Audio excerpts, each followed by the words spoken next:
할렐루야. 8월 넷째 주일 우리 하나님께서 베풀어 주시는 사랑과 기쁨과 참 평화가 오늘도 여러분의 가정과 수고하시는 일터 살아가는 모든 삶의 자리에 충만하게 임하시기를 우리 주님의 이름으로 축복합니다. 오늘은 욥기 38장 본문의 말씀으로 폭풍 속에서 만난 하나님이라는 제하에 하나님의 말씀을 증거하겠습니다.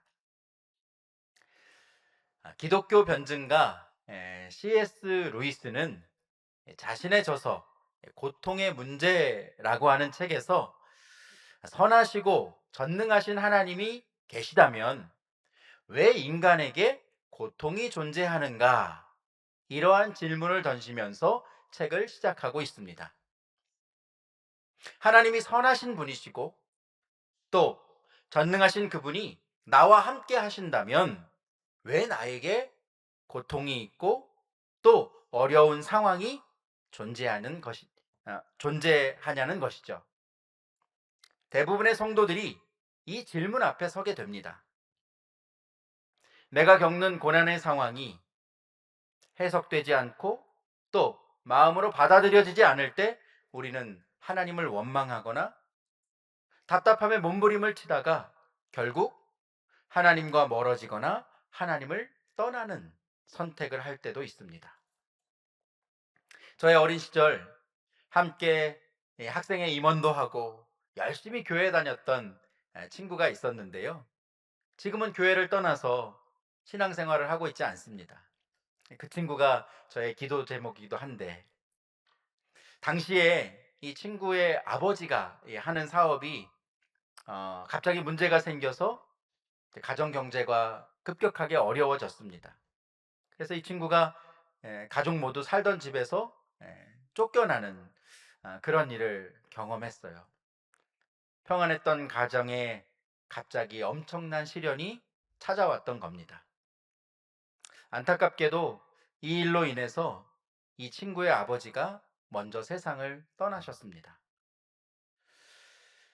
그때 제가 고등학생이었는데요. 그 친구가 했던 말이 기억이 납니다. 야, 하나님이 있다면 어떻게 나에게 이런 일이 있을 수가 있냐? 이런 하나님이라면, 나를 지켜주지도 못하는 하나님이라면 난 안 믿을래. 그리고는 얼마 후부터 교회에 나오지 않기 시작해서 이 친구가 지금까지도 신앙생활을 하고 있지 않는 겁니다.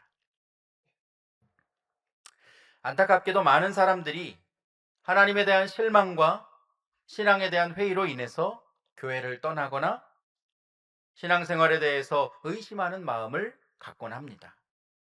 내가 기대하고 내가 바라는 하나님의 모습이 아닐 때 하나님을 부정하고 하나님을 원망하는 마음을 갖게 된다는 것이죠.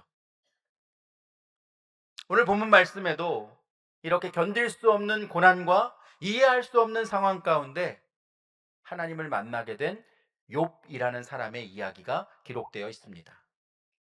오늘 본문 말씀을 통해서 지금 내가 겪고 있는 이 인생의 고난 가운데 하나님을 어떻게 이해해야 하는지, 지금은 평안하지만 언젠가 만나게 될 인생의 어려움으로 인해서 우리의 마음이 두려울 때 우리를 향한 하나님의 마음은 무엇인지 그것을 깨닫는 지혜와 응답받는 은총이 오늘 이 시간 여러분에게 있기를 주님의 이름으로 축원합니다. 먼저 욥이 어떤 사람인지 한번 살펴보고자 합니다. 욥기 1장 1절 말씀에 보면 욥이 어떤 사람인지 너무나 잘 소개하고 있는데요.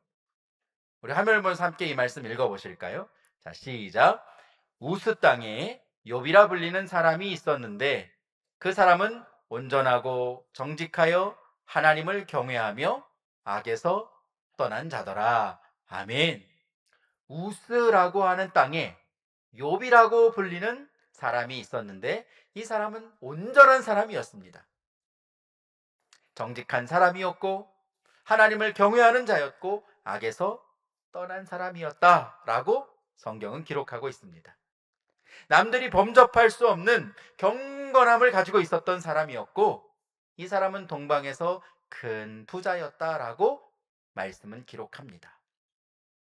또한 그에게 7남 3녀 10명의 자녀가 있었는데요. 혹시라도 이 자녀들이 하나님 앞에 범죄하여서 하나님의 이름을 욕되게 하였을까 염려하는 마음으로 이 사람은 날마다 하나님 앞에 자녀들을 위하여서 번제를 드리는 사람이었습니다. 하나님께서 이런 욥에 대해서 어떻게 말씀하시는지 욥기 1장 8절 말씀은 이렇게 기록합니다. 여호와께서 사탄에게 이르시되 내가 내 종의 종 욥을 주의하여 보았느냐? 그와 같이 온전하고 정직하여 하나님을 경외하며 악에서 떠난 자는 세상에 없느니라 하고 말씀합니다. 욥과 비교할 사람이 이 세상에 없을 만큼 그는 경건한 사람이었고 악을 떠난 사람이었고 하나님을 경외하는 사람이었고 온전한 사람이었다는 것이죠. 하나님께서 사단에게 이야기하는 겁니다. 너 욥을 봤지? 그와 같이 온전하고 정직하고 나를 경외하고 악에서 떠난 자가 없다. 이 세상에 어떠한 사람보다도 그는 경건한 사람이다 라고 하나님께서 사탄에게 자랑하듯이 말씀을 하는 겁니다. 그러자 사단이 하나님께 묻습니다. 하나님, 욥이 까닭이 없이 하나님을 경외할까요? 그가 생기는 게 있고 얻는 게 있으니까 하나님을 따르는 게 아닙니까? 그가 가진 소유물을 다 빼앗아 보십시오. 틀림없이 하나님을 욕할 겁니다. 사단이 하나님께 도발을 했습니다.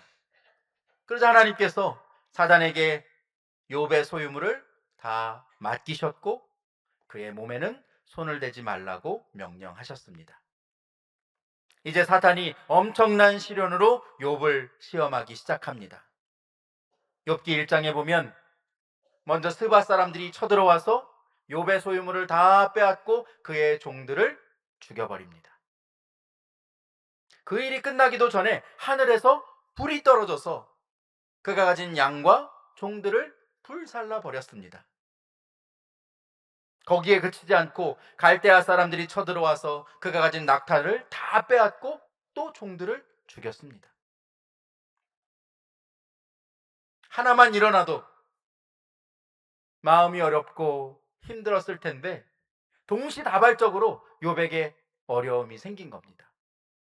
자기 소유를 빼앗기고 그의 종들이 죽임을 당했던 것이죠. 그런데 거기에 그치지 않습니다. 욥의 자녀들이 한 집에 모여 있을 때 강풍이 불어서 그 집이 무너져 내렸습니다.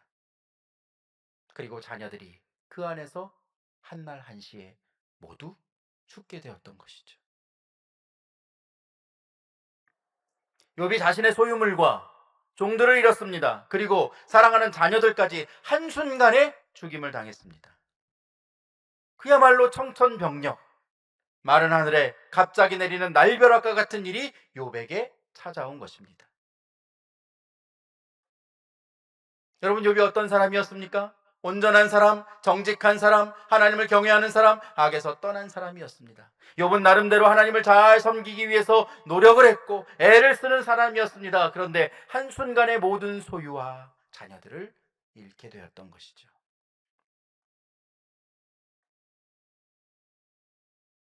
그런데 놀랍게도 욥이 어떻게 이야기하는지 욥기 1장 21절과 22절 말씀은 이렇게 기록하고 있습니다. 이르되 내가 모태에서 알몸으로 나왔사온즉 또한 알몸이 그리로 돌아가올지라. 주시니도 여호와시요 거두시니도 여호와시오니 여호와의 이름이 찬송을 받으실지니이다 하고 이 모든 일에 욥이 뭐하지 아니하고 범죄하지 아니하고 이러한 일을 당하고도 하나님 앞에 범죄하지 아니하고 하나님을 향하여 뭐하지 아니하니라 원망하지 아니하니라 성경은 기록합니다. 이러한 모든 일을 겪고도 그는 하나님 앞에서 범죄하지 않았습니다. 그리고 하나님을 입으로 범죄하며 원망하지 않았다는 겁니다. 그러자 사단이 이 욥을 다시 찾아와서 또 시험합니다. 욥의 발바닥부터 정수리까지 온몸에 종기가 나게 했습니다. 피부병이 생긴 것이죠. 그 몸이 얼마나 간지럽고 아팠는지 날카로운 질그릇 조각을 가져다가 온몸을 긁으면서 괴로워하고 있는 그 모습을 보면서 그 아내가 차라리 하나님을 욕하고 죽어버려라. 네가 믿는 하나님이 살아계시다면 왜 이런 일이 생기겠느냐? 하나님을 욕하고 죽어라. 그의 아내가 남편인 욥을 저주했습니다.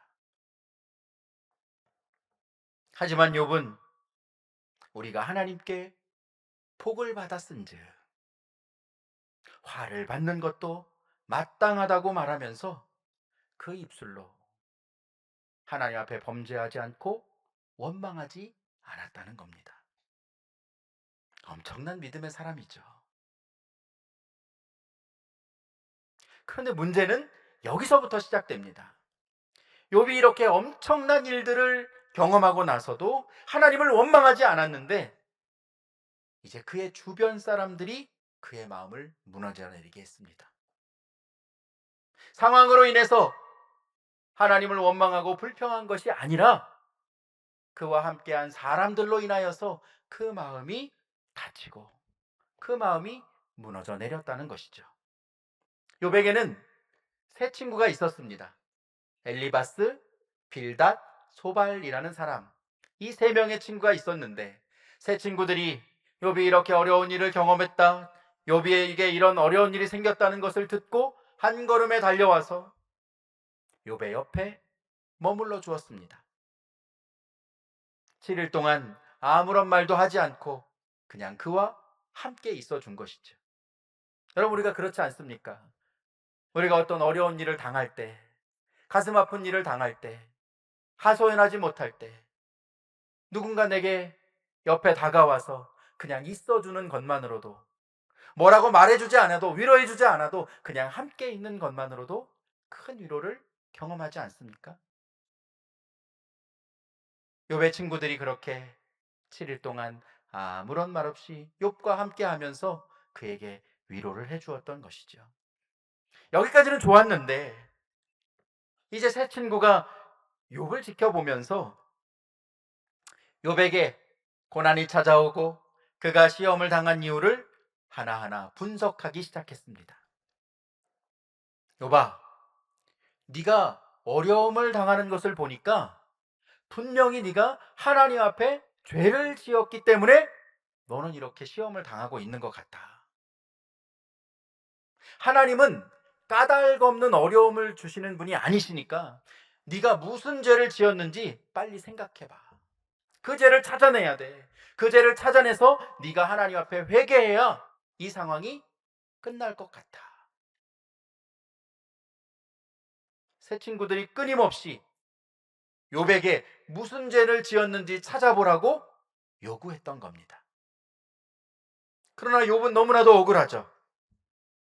자신이 죄를 지었기 때문에 지금 이런 고난과 시련을 당하고 있는 것이 아니었기 때문입니다. 그래서 나는 죄를 범하지 않았다, 나는 이런 어려움을 당할 만한 잘못을 한 일이 없다고 계속해서 자신을 변호하면서 하나님 좀 응답해 주세요. 하나님 말씀해 주세요. 그렇게 하나님께서 자신의 상황 가운데 개입해 주시기를 하나님 앞에 계속해서 욥이 구합니다. 그런데 하나님이 침묵하셨어요. 말씀해 주지 않으셨습니다. 여러분, 우리가 그렇습니다. 우리가 인생을 살면서 하나님 앞에 무릎 꿇고 간절한 마음으로 하나님의 응답을 구하며 기도할 때가 있죠. 하나님, 내게 왜 이런 일이 생겼습니까? 하나님 말씀해 주세요. 응답해 주세요. 알게 해 주세요. 하나님, 내가 어떻게 하면 좋겠습니까? 눈물 흘리면서 기도할 때가 있습니다. 그런데 그 상황이 힘든 것은 하나님께서 아무 말도 하시지 않을 때, 도무지 내가 간절히 기도해도 하나님께서 응답하시지 않을 때, 우리의 마음이 답답하고 어려운 순간이 찾아온다는 것입니다. 그러나 여러분, 그 순간에도 하나님이 신실하신 분이시고 하나님의 때에 우리를 찾아와서 만나주시고 우리에게 말씀해 주시는 분이라는 것을 여러분 신뢰하고 인내할 수 있는 믿음과 신앙 되시기를 주님의 이름으로 축복합니다.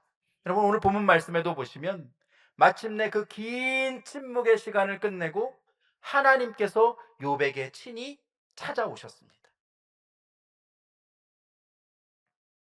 오늘 본문 1절에서 3절 말씀인데요, 우리 화면을 보면서 함께 읽어보실까요? 자, 시작. 그때에 여호와께서 폭풍우 가운데에서 욥에게 말씀하여 이르시되 무지한 말로 생각을 어둡게 하는 자가 누구냐? 너는 대장부처럼 허리를 묶고 내가 내게 묻는 것을 대답할지니라. 아멘. 말씀을 보니까 하나님께서 어디에서 말씀하십니까? 폭풍우 가운데에서 욥에게 말씀하여 이르시되, 폭풍우 가운데서 하나님께서 찾아오셔서 욥에게 말씀해 주셨다는 것이죠. 여러분, 이 폭풍우는 하나님의 임재의 상징이고 말씀의 권위를 의미합니다. 이스라엘 백성들이 시내산에서 하나님과 언약을 맺고 율법을 받을 때에 우레와 번개 가운데 빽빽한 구름 속에서 하나님의 말씀이 임했습니다. 하나님은 그렇게 폭풍우 가운데에서 욥에게 임재하셔서 무지한 말로 어둡게 생각을 하는 자가 누구냐? 무지한 말을 내뱉었던, 하나님을 제대로 알지 못하고 욥을 괴롭게 했던 세 친구를 책망해 주셨습니다. 그리고 욥에게는 너는 대장부처럼 허리를 묶고 좌우로 흔들리지 말고 중심을 견고하게 하고 내가 너에게 묻는 것을 대답하라고 하나님은 말씀합니다. 먼저 질문을 한 것은 욥입니다. 하나님, 왜 나에게 이 고난이 찾아왔습니까? 내가 왜 이렇게 엄청난 시련을 받아야 합니까?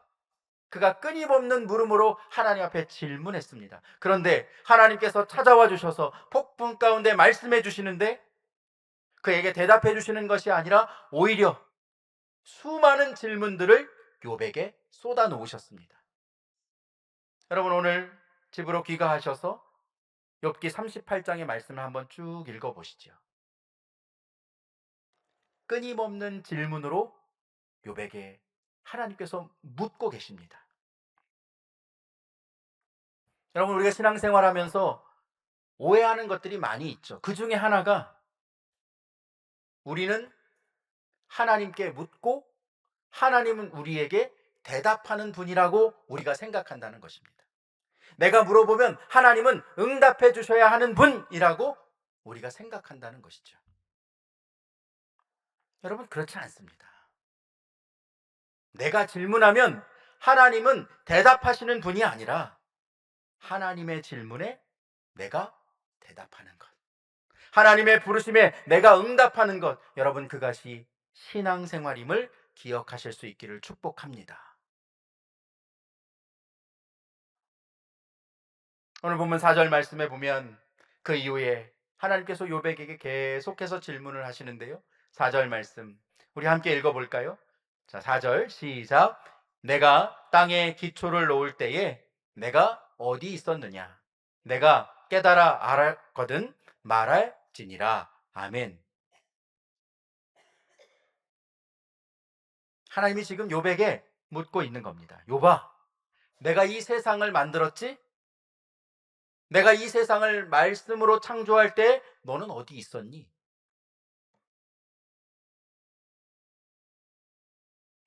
바다와 육지의 경계를 나누고 바다의 파도가 그 육지로 넘어오지 못하도록 그렇게 디자인을 누가 했겠니? 야생의 사자를 먹여주시고 까마귀의 입에 먹을 것을 넣어주어서 그것이 자라고 날아다니게 하신 것이 누구인지 너는 알고 있니?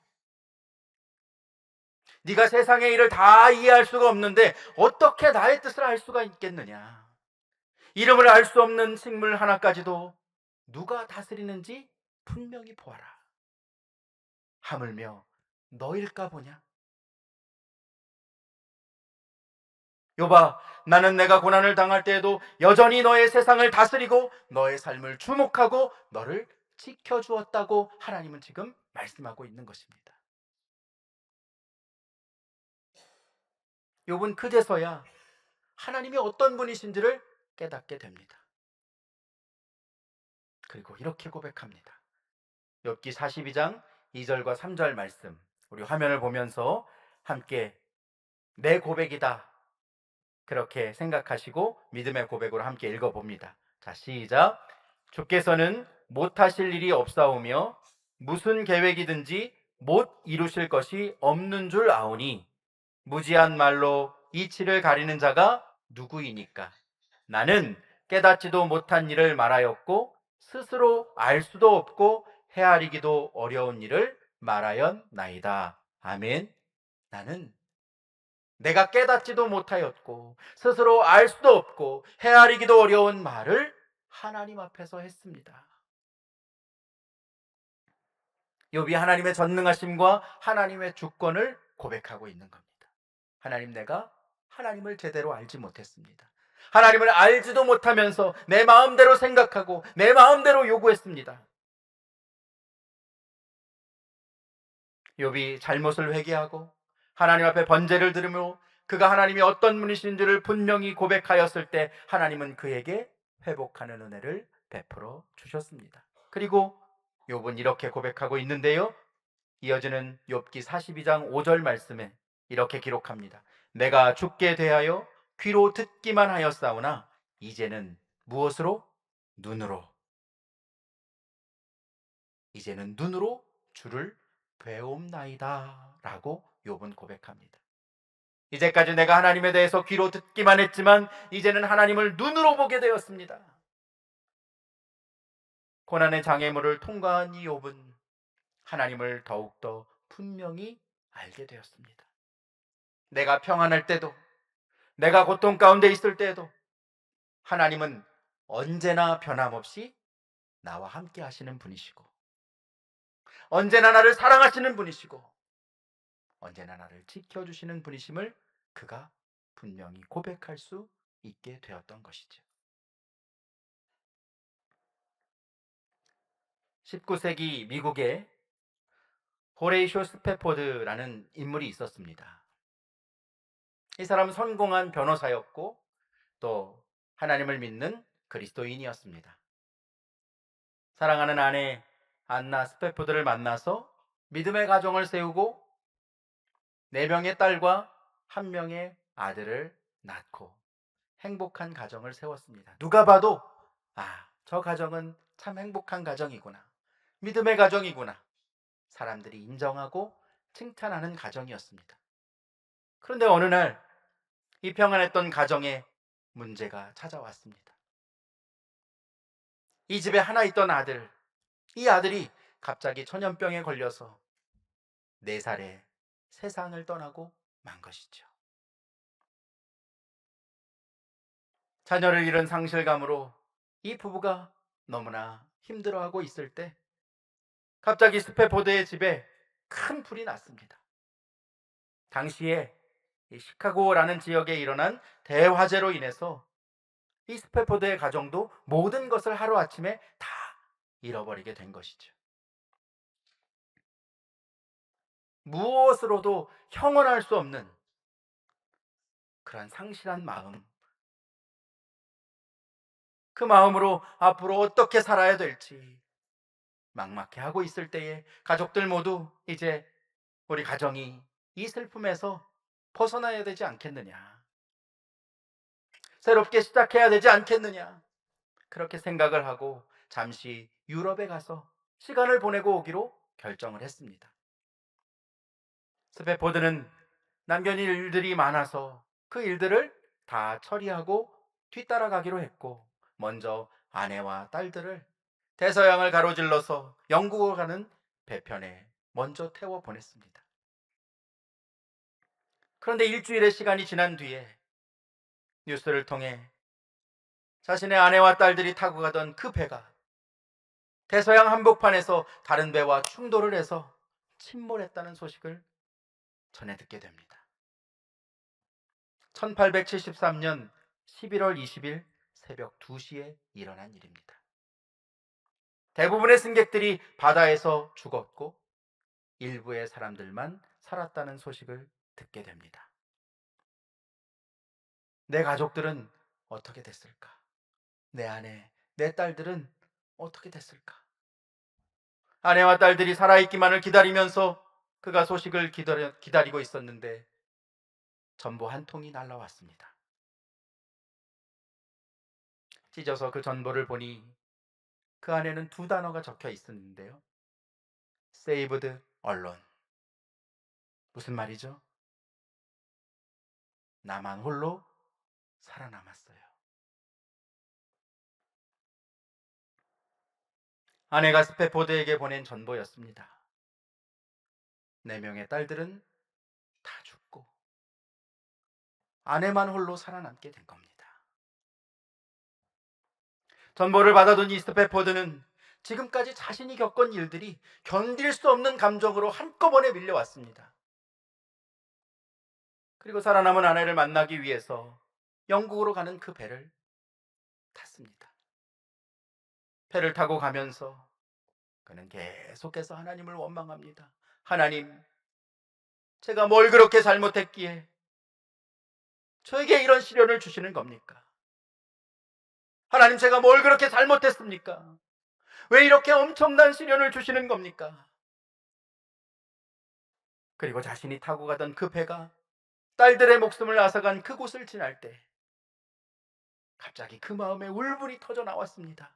엄청난 괴성을 지르면서 하나님, 정말 살아계신다면 어떻게 이런 일이 일어날 수 있죠? 하나님, 정말 선하신 분이라면 어떻게 이런 일이 있을 수가 있습니까? 하나님 앞에 항의하듯이 탄식하며 부르짖고 또 부르짖을 때에 그의 마음속에 갑자기 이런 음성이 들려왔다고 합니다. 너는 지금 평안하냐? 내 마음은 지금 평안하냐? 여러분이 스패포드라면 이 음성을 어떻게 받아들이시겠습니까? 하나님, 제가 지금 이 상황에 어떻게 평안할 수가 있습니까? 하나님, 모든 것을 다 보셨지 않습니까? 모든 것을 다 아시지 않습니까? 제가 이런 상황에서 어떻게 평안할 수가 있겠습니까, 하나님? 그런데 참으로 말도 안 되고 신비한 일이 일어났습니다. 너는 지금 평안하냐?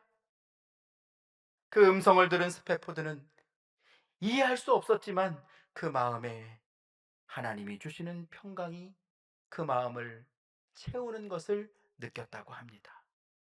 그리고 그 마음에 예수님으로 충만해지고 그 안에 가득했던 울분과 분노가 주님이 주시는 평강으로 압도되는 것을 경험했습니다. 모든 기억들이 사라지고 하나님이 주시는 평강이 그 마음을 가득하게 채우게 되었던 것이죠. 이때 스패포드는 자신이 경험한 일이 너무나 놀랍고 신비해서 눈물을 닦고 선실로 들어가서 시 한 편을 종이에 써 내려갔습니다. 시라기보다는 자신의 고백, 그 고백을 한자 한자 기록했던 것이죠. 그 시에 곡조가 붙은 것이 바로 우리가 부르는 찬송가 413장, 내 평생에 가는 길입니다. 이 찬양의 가사가 이렇습니다.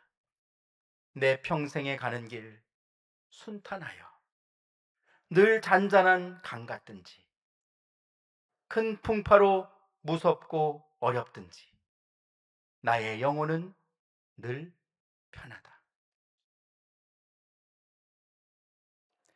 내 평생에 가는 길 순탄하여 늘 산산한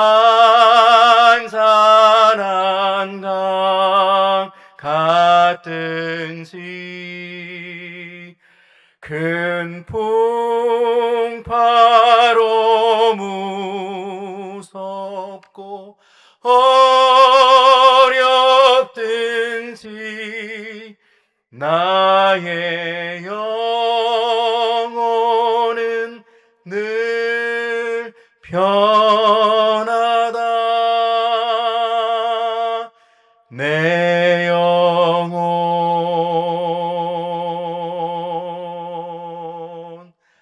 평안해.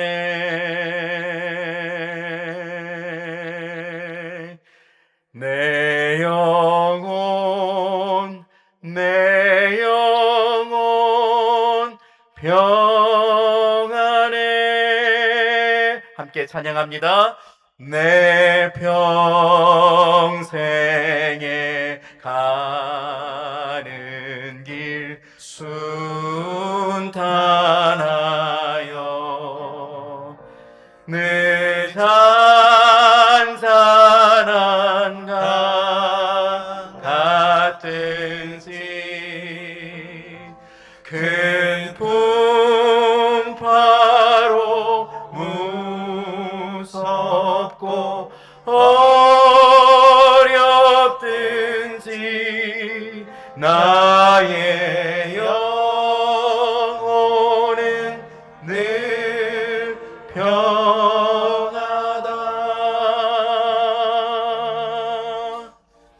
내 영혼 평안해.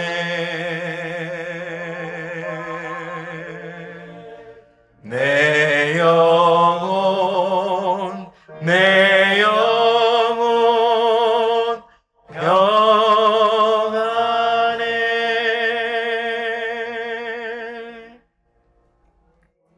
아멘.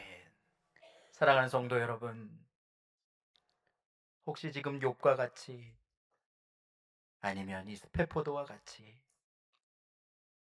이유를 알 수 없는 고난 중에 있는 분이 계십니까? 내가 겪은 과거의 그 고난이 지금도 내게 올무가 돼서 괴로워하고 있는 분이 있습니까? 미래에 겪게 될 고난으로 인해서 두려운 마음을 가지고 계신 분은 없습니까? 여러분, 이것을 기억하십시오. 우리의 인생에 만나는 그 고난이 이해가 되지 않고 해석이 되지 않을 때가 분명히 있을 것입니다. 그러나 이 세상에 기초를 놓으신 그 하나님께서 내 인생의 기초를 놓아주시고 그 하나님이 다스려 주신다는 것을 고백할 수 있는 여러분 되시기를 축복합니다. 내 계획대로 되지 않는다고 해서 인생이 잘못된 것이 아닙니다. 내 생각대로 되지 않는다고 해서 잘못 가고 있는 것이 아닙니다. 하나님께서도 지금 이 순간에도 여러분을 친히 다스리고 계시다는 것을, 하나님께서 날개 그늘로, 하나님께서 울타리로 보호해주고 계시다는 것을 여러분 고백하실 수 있기를 바랍니다. 지금 내가 겪고 있는 이 고난을 내가 어떻게 이길 수 있을지 우리는 그 방법을 하나하나 자세히 알지 못합니다. 그러나 나와 함께 하시는 하나님을 바라보면서 믿음의 걸음을 한 걸음 한 걸음 묵묵히 걸어가면서 마침내 이 고난의 자리를 통해서 하나님께서 나에게 주시고자 하는 것이 더욱 크다는 것을, 그 하나님이 나를 더욱더 선명하게 만나 주실 것이라는 것을 믿음으로 선포할 수 있는 여러분 되시기를 축복합니다. 고난의 터널을 통과한 후에 여러분 귀로만 들었던 하나님을 눈으로 보게 되는 은혜가 여러분에게 있기를 축복합니다. 폭풍우 가운데 우리를 찾아와서 만나주시는 하나님, 그곳에서 말씀해 주시고 우리에게 주시는 평안으로 인하여서 고난 가운데서도 절망하지 않고 하나님께서 주실 승리를 붙잡고 하나님의 자녀로 날마다 승리하고 살아가는 여러분 모두의 삶이 되시기를 우리 주님의 이름으로 축원드립니다.